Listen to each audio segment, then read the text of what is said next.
Okay, so we're just getting the stream going now. Hello, everybody. Hello, everybody. You know who this is. It's Shawn from ResolveIt. How's it going? Good, good. Good to see you. Good to see you. It's so good to see all of you today.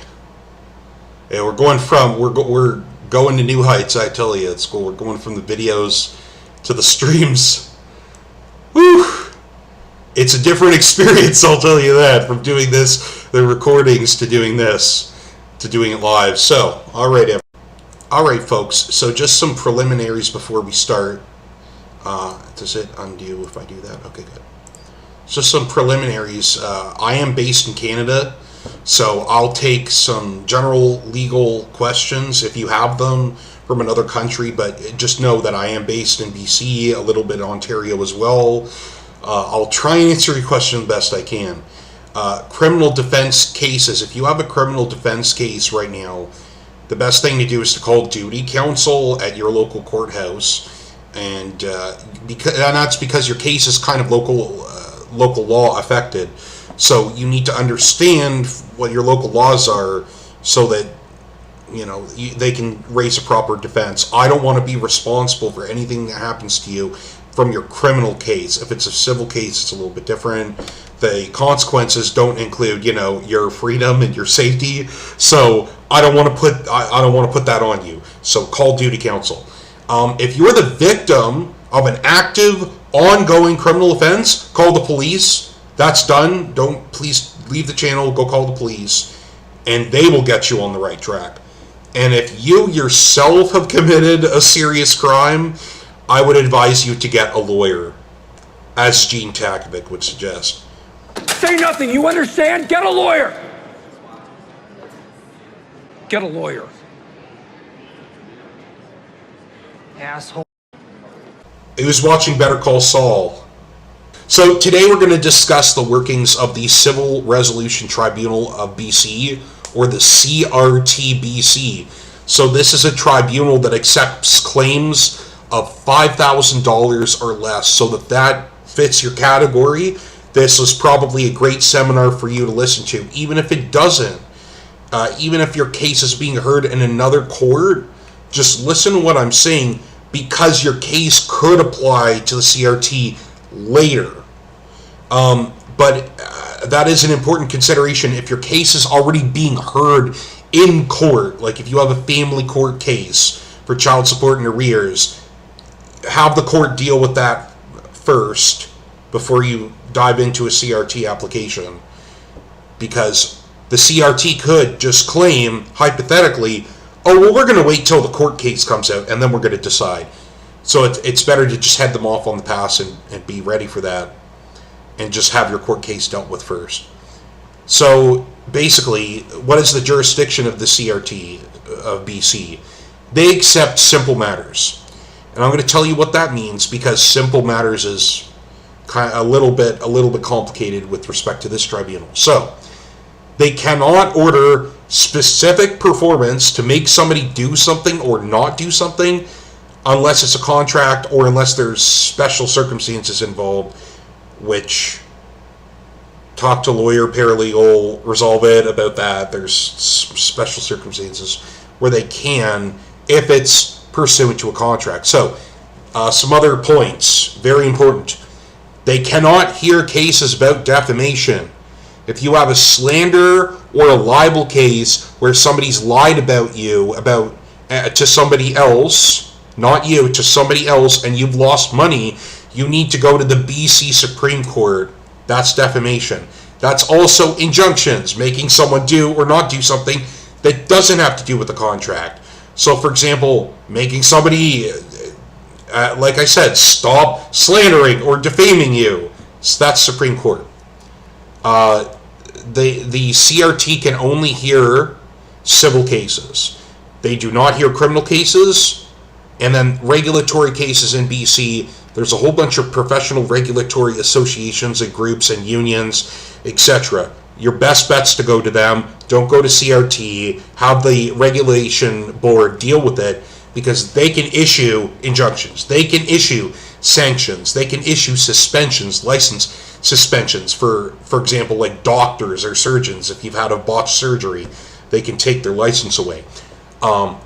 They cannot hear cases about rent. We have a special tribunal in BC called the Residential Tenancy Branch. They're the branch that deals with rent in arrears, with evicting people, maintenance jobs, stuff like that. Deal with them. They can't talk about big property cases. Like I said, it's $5,000 and under. If it's worth more than $5,000, just a little bit, like $6,000, let's say, you can do what's called waiving the excess, which is where you only have your claim heard for the $5,000.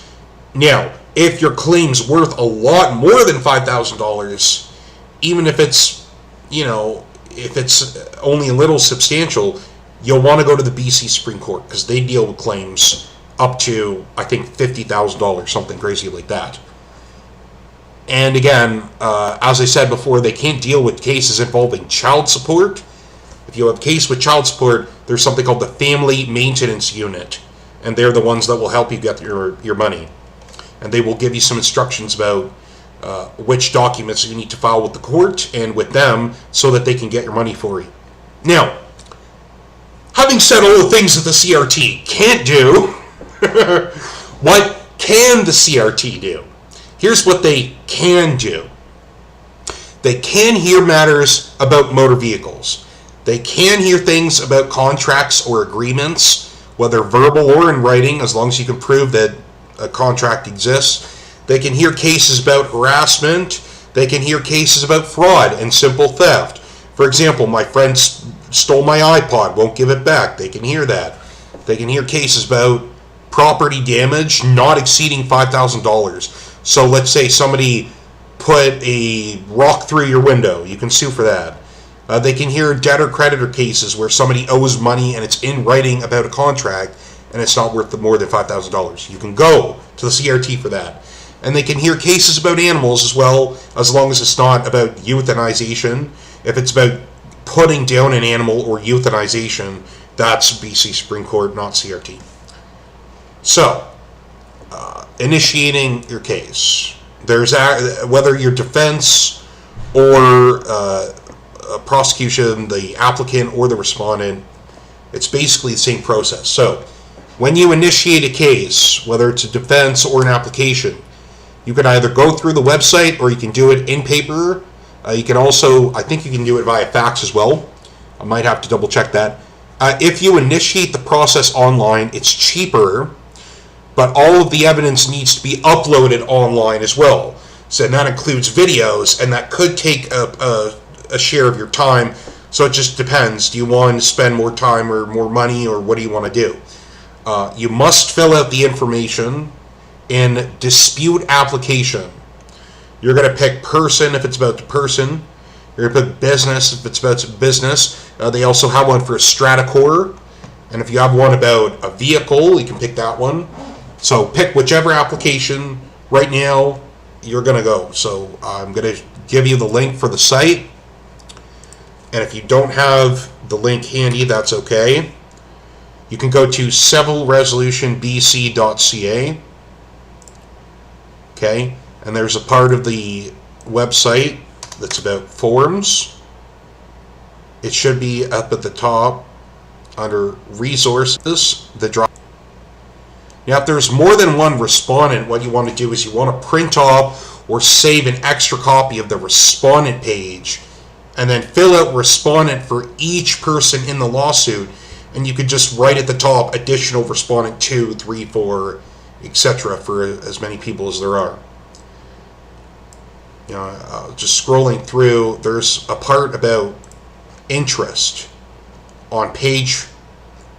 Is that the dispute response? Oh, yeah, that's the response. There's a part about interest on page number 8 or 6 out of 9.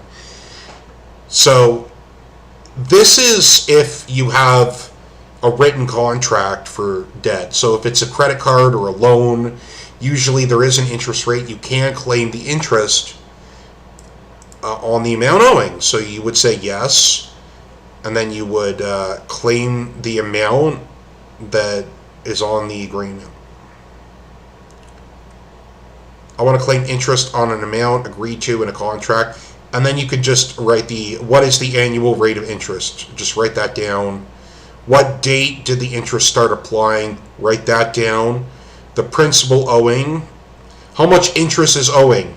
A lot of people don't know. That's fine. If you don't know, put don't know. Because interest it does have a specific way of being calculated. So just put don't know. They will help you calculate what the amount is. Right, so you've done your applicant information. You did the dispute details. And then you talked about what you want to do, what you're claiming, and the interest. Then when you're done all of that, you will sign it either electronically or physically if you're going to mail it. How you can sign, you can either put your name in, if you're doing it on the computer and you have no other way, you could just put it in block letters. A lot of people have the Adobe version where you can sign. It will let you, if you press on your Adobe Acrobat PDF on the three dots, and under the drop menu there's sign. So you click on that, and then it will come up with all of the different options to sign. You can put it in. I would recommend just doing one of those signed signatures because your identity is easier to verify, right? So now you need to print out the form. You're going to need 2 copies of the application at least. One of them is for you because you need one for your records. The other one is to serve on the CRT, the tribunal. And you want to make other copies for other applicants. You don't need a copy for the respondent because we're going to show you how they're going to get their copy. And you need to enclose your fee for the application if you're going to do it by mail. So this is probably a bad presumption, but I'm presuming that you have some sort of checkbook. If you don't, you can go to the bank and ask them to do what's called a money order. You do have to pay a little bit of money, perhaps, maybe depending on the account you have, for a money order, but you pay the money, you pay a small amount of, I think it's like $5, and they put that on a check. They will print onto the check in the bank, and they will give it to you. You can put that in the application and just mail it. If you're paying online, standard online payments, essentially, debit, credit, I think are the options. If you can't pay, if you have no money to pay, you can submit a form called a fee waiver. And what a fee waiver does is it proves to the tribunal that you don't have enough money to pay for the application or to pay your defense or whatever it happens to be. So that there's 2 parts to that. So you want to do, I'm going to show it to you what it looks like, the fee waiver. And if you, again, we're in Civil Resolution BC.ca. Go to the Dropbox forms and then look for, where is it? Ask for a fee waiver under Litigation Guardian. Download that one. There's actually 2 parts to this application. You have to do the paper part or the online part, and then you also need to attach some information and kind of your proof of your inability to pay as well. So how you can do that, you will need to attach a copy of your bank account. Just what I would do is just a print off of your bank account showing the balance that's in the account as of that date. Write the name of the day that you printed it and sign your name. You can also get a copy of your T4, which is your tax summary. You can attach that. What else can you do? I think if you just fill out the form and you have some sort of proof that you can't pay, I think you'll be fine with the fee waiver. It'll go through. Now, we were talking earlier about how do you serve this on the respondent. When do they get a copy?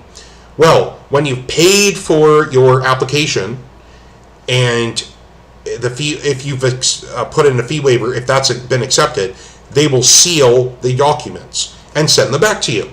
And when you receive the sealed dispute notice package, that's the point where you can serve it on the respondent.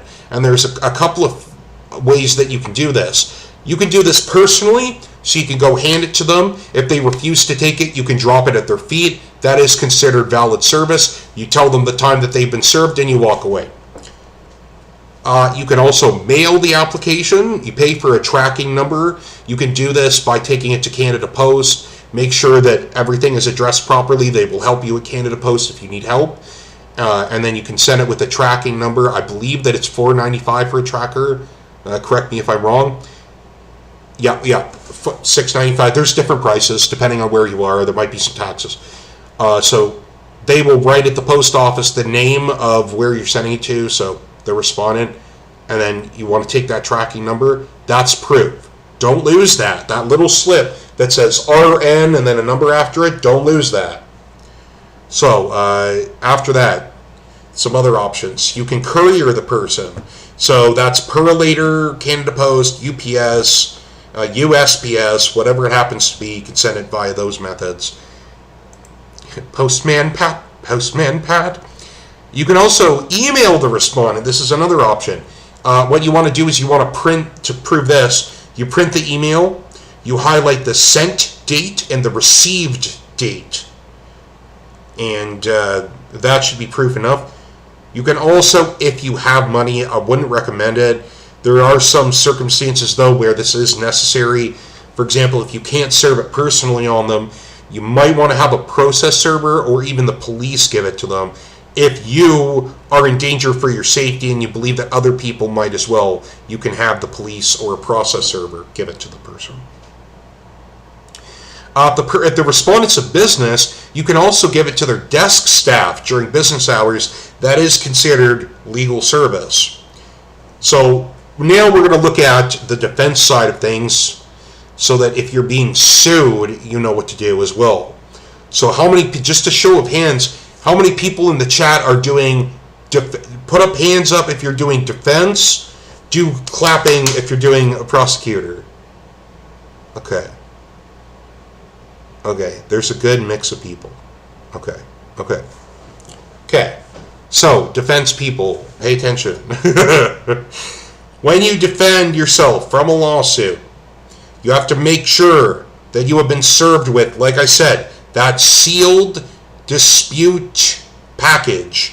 Not an application, not some letter where they're asking for money. It has to be the sealed dispute package, not just the application. If you have only gotten the application that we just went through and you did not get the dispute package that's sealed by the CRT, then the applicant has served you wrong. And this is something that you can bring up to the tribunal. You have to make sure you have the package, not the application. So for the sake of argument here, for the sake of this legal clinic, we're going to assume that you have been served properly. That yes, you got the dispute package, it's reasonable, there's nothing wrong with it, that you have been served properly. So, the application for defense, if you want to look at that, again, civilresolutionbc.ca, you, underneath defense there, hold on, where is it there? I'm looking for it here. Respond to a claim made against you. It's 2 above litigation guardian. Respond to a claim made against you. So you can see respondent is person, business, etc. Strata also. Is it still going? Sorry guys, we keep, are we going to lose the stream again? No? Okay, good. Okay, excellent. Sorry everybody. So, yes, respond to a claim made against you. Dispute response. You can also press Control F on your keyboard and type in dispute response. And it'll take you right to it. So you want to download that one. And you'll notice something about this one. Oh, surprise, it looks exactly like the initial application form. So if you've done the application and you were here since the start, congratulations. I don't have to go over it again. You already know pretty much exactly what to do because I just showed you. But in case you weren't paying attention or you went for a drink or something like that, we're going to go over it one more time. So the application, again, similarly structured. About the dispute application for the applicant. Now you're the respondent. So you have an opportunity to, after you put in your personal information, to respond. They're going to have on the dispute notice package Resolution 1, Resolution 2, Resolution 3. For each line, 1, 2, 3, it might only be one. Your job is to respond in 100 words or less is what the application says, but if you need more space, you can always attach a letter to the back of your defense that gives a more robust explanation, because maybe you need a lot more than 100 words. Maybe it's complete foolishness and crazy making, and then you're totally going to need a letter attached to the back. So the most important thing if you're doing defense is to speak honestly. You never ever want to lie to a tribunal or a court or anywhere, regulatory board. You don't want to lie. That's not very well for you. Don't lie. Okay? So as before, if there's more than one applicant in this dispute package, so you want to try and print out a copy of the response people, and you want to put a copy of that so that you have all of the information of all of the applicants as well as your information. Don't do that. Yeah, if you don't have, if there's a good reason not to do that, don't. But I'm just saying it's a good thing for the tribunal to have all of the information of all of the people that are involved, and it looks better on you because it looks like you're trying to help them. Yeah, so now you get to respond, basically. And like I said, if you have more than just 100 words, attach a form or a letter and just put, see attached letter forming part of my defense. And now, folks, ladies and gentlemen, Shawn Adams, resolve it. Shawn Adams, resolve it. We're going to talk about the trap card of the Civil Resolution Tribunal, the counterclaim. The counterclaim is a mechanic that if you apply it correctly could actually make you win money instead of the applicant, which is hilarious when it happens. In the Civil Resolution Tribunal, the CRT, the same rules apply to making a counterclaim as it does to most of the courts. So when you make a counterclaim, your goal is to take the story that's been told by the applicant, kind of accept the truths in it, kind of poke some holes here and there where you see that there are things that aren't true, poke holes in the story. And you're going to form a more believable story, more believable than their story, about what you've experienced as the counterclaim applicant, it's called. So in effect, you're doing legal swordplay. You're going to parry and swing, right? So let's take a look at that form. It's remarkably similar to the applicant form because you are an applicant. And when you make a counterclaim, you have the burden of proving they owe you money. So this is a little bit of a reverse. When you're doing your defense, because you have to do two documents if you want to file a counterclaim. Your defense to their claims and your counterclaim talking about them owing you money. So you have the burden of proving that they owe you money. So let's give a demonstrative example. Let's pretend that the Dark Knight interrogation scene involves a debt, okay? So Batman is beating the heck out of the Joker, asking him where the money is. And obviously this isn't really the right way to collect money. This is pretty much a complete violation of the Business and Consumer Rights Act. And Batman's like, where's the money? Where is it? And Joker says, well, depending on the time of day, it could be in many places. So Batman leaves the interrogation room, and he decides to fill out a $5,000 CRT claim where he's asking for an unpaid credit card at 20% interest to be paid off. It was his bad credit card. Joker used it up.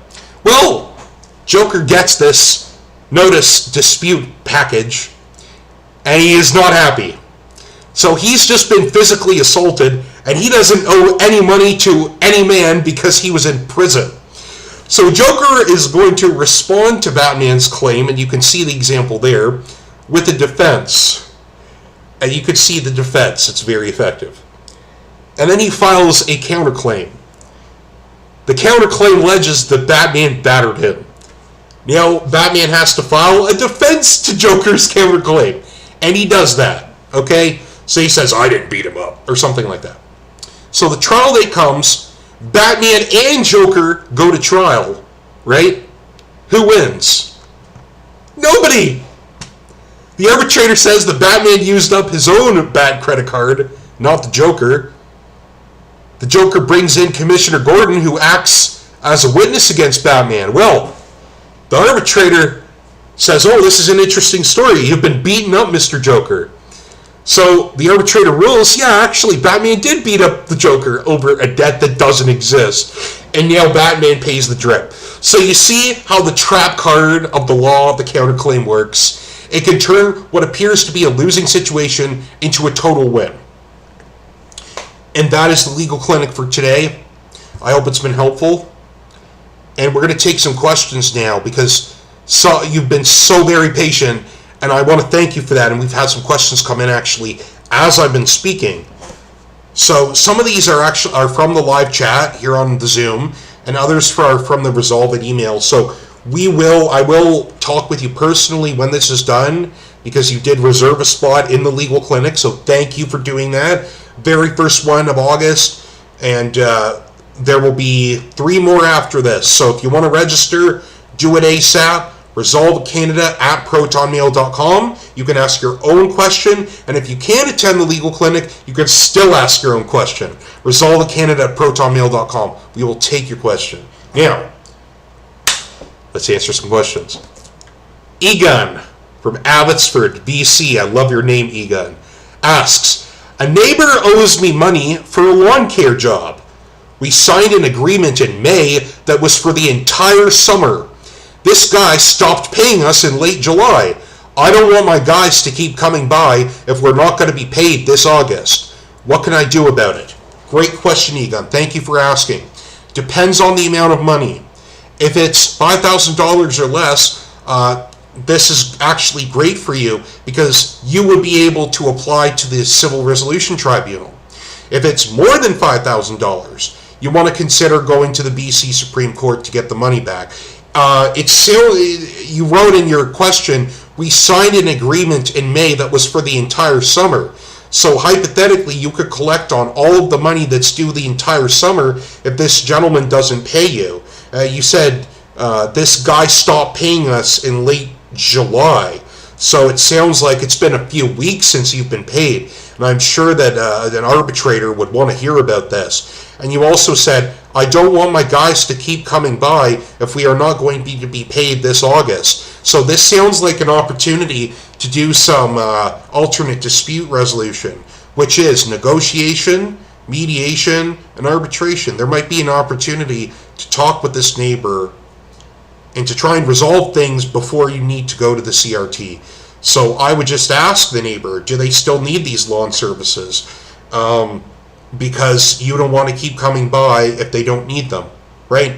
So my personal advice, and again, not legal advice, just my opinion, I would speak with this person and try and resolve it first, because it sounds like there is a little bit of room still, and it is COVID. People forget, and again, it's summer as well. It's COVID, people forget, people don't know what they signed, maybe they don't want to go over it because they aren't a lawyer. So there could be a reasonable explanation for that one. I wouldn't go to court just yet. You ask, what can I do about it? Again, like I said, talk to them, see if you can get a resolution. Maybe make a demand letter. That's a great way. Just say, I have not been paid in July. We would like to request payment on the overdue account. If you will not pay, then we will stay home. We won't come by your place. I think that's fairly reasonable. All right, Lahey from Ontario, Canada asks this. My sister used to work with a public agency that cared for her children. One of the workers at the agency did not like my sister. The worker acquired my sister's number, took the number home with her, and then began harassing my sister constantly. Is there anything we can do? Oh, there's a lot you can do. That is what's called a privacy breach incident. And that is actually reportable to the Ontario Privacy Commissioner. There is no reason why somebody working at a job should take things from their job, and especially private information of clients from their job, home with them. There is no excuse for that. You said the worker acquired her number and took it home with her. Completely inappropriate. Completely inappropriate. I would say that that is a privacy commissioner case. You should definitely submit a complaint, at the very least to CAS, saying that this worker's conduct was just not appropriate at all. And if CAS will not take responsibility, or the privacy commissioner will not take responsibility, you can honestly consider court, and that might be a very serious case, depending on how many times they harassed you, whether you were running a business and they interfered with that, doing schoolwork and they're interfering with that. There could be a lot of remedies for you if that's the case. So thanks for asking your question, Lahey, and I hope things go well for you and your sister. Justin from Sydney, Australia asks, I was served with a document from a person who I thought was my friend. The person left the note on my stoop and it rained, so I could not read anything that they sent me. I called the person and they refused to give me another copy. What can I do? A lot of what can I do questions. I totally get it. So you said that they served you a document. They thought they were your friend, or you were friends. Sorry about that, but that they left the note on the stoop and it rained so that you can't read anything. That's actually a good reason to motion to not be held in default, or to motion for more time to file a defense. Because if you haven't gotten the documents form a fundamental part of your defense. And therefore, if you don't have the documents, you're what's called prejudiced in that case. That one side has an advantage, a specific advantage procedurally that you don't have, that wasn't your fault. That wasn't anything that you did. You can't control whether it's going to rain or not. That's an act of God. And if it rains all over your important documents and they refuse to give you a copy, that's a good reason to go to the court and say, listen, I need more time for defense. I need a copy of these documents, whatever they're alleging, so that I can read the allegations against me. Because it's fundamentally unfair to be given a whole bunch of allegations that you can't defend against at all through no fault of your own, simply because somebody dropped a document on your stoop and it rained on a rainy day. That's kind of a dumb idea. Susan from Ontario, Canada asks, I won a case from the Ontario Small Claims Court. I got a judgment and the defendant still isn't paying money into court. What are some things I can do to make him pay the debt? What can I do to bring the debt to the defendant's attention? So that's a two-part question. I understand your question, and it is an area that I can communicate with. So what you're talking about in this phase of a trial, it's not really a trial because the trial's over, and you said that you have a judgment and the defendant lost and that they are required to pay. One of the things that you can do is you can send them a default of payment notice so that they know that they have not paid the money into court. That's the first thing that you do. The thing to, as you ask, bring the debt to the defendant's attention. That's one thing that you can do. Some other things that you can do to make him pay. Like I said, that's another question. That's about enforceability of this order and how do you get them to pay? Good question. So my response would be threefold actually. Number one, if you have enough money and enough time and enough energy to pay into this, you can get a creditor to go after them. So you can hire somebody that goes after these types of debts for a living and have them try and arrange a payment with the defendant. You know, the thing is, they're going to be paid first before you so that they can pay the costs of recovering the debt. So it's not necessarily the best option, but it will at least get some heat off of you so that other people can go after the debt instead. But that's, again, a lot of the people who come to Resolve It looking for help don't have the money to go to a creditor, and they will request money on a fairly regular basis to get the debt recovered. The next thing you can do, you could also do a writ of garnishment. So this is where they just take the money. And there's bank accounts that they can take the money from. There's insurance that they can take the money from. They can take the money out of stocks if they have any stocks or bonds. They can't take money out of your pension. They can take money out of your wages, though. So there's a few options there. I don't know if this person, if the defendant's older or younger, if they're retired, or if they're still working. It doesn't have any information about how old they are. With people that are still working, you can get their bank account, you can get their wages before they even get into the bank account. You can also do this will really bring the debt to the defendant's attention. You can do a financial examination. And this is effectively a deposition type of hearing, not really a hearing because the person doesn't really have to be there, so there's nothing to be heard. It's just a determination about how much money is owed. That's kind of what they did with Alex Jones's jury trial, but in small claims they don't have any juries. So effectively it would just be a hearing to determine, like Alex Jones had, how much money is owed. And what you can do in this hearing that you can't do any other way is you can ask them where their money is. You can ask them about their bank account, and it doesn't violate any laws. You can ask them where they're hiding their money, if they have any secret, property as well. Boats. Do they have any boats or cars or motorcycles or ATVs? Or, do they have a bunch of bikes, a bunch of guitars, a bunch of computers? Men tend to collect a lot of things. It sounds like a guy. Could be, to make him pay. So, he could have a grill. You could get his grill, and then you could grill for the rest of the summer if you wanted to. So, as you can see, you have a lot of options. And that question that you asked in the second part, what can I do to bring the debt to their attention? Sounds like they don't know that they owe this money, and that they are just very determined to not pay the money. So one thing that I would suggest as well is perhaps the services of a private investigator, because if you aren't sure where the money is or how to bring the debt to his attention, it could be a problem of that they're trying to hide from you. So if you think that's the case, you might want to consider that. Again, this is my opinion, so don't take my word for it. Do your own research. But this is my opinion about what you can do. And that's the rest of the questions. I don't see. I think that's it. We're kind of running low on time. And I want to thank, if you still have a question, submit it to the email. I check my email every day. I will answer your email. So you can send it there. You can also stay afterwards for our aftercare chat, and I will answer any questions that you have. So the last thing I want to do is I want to thank you for being here with me and for watching and for asking these questions, because all of you are a continuing source of inspiration for me. I cannot do this without you.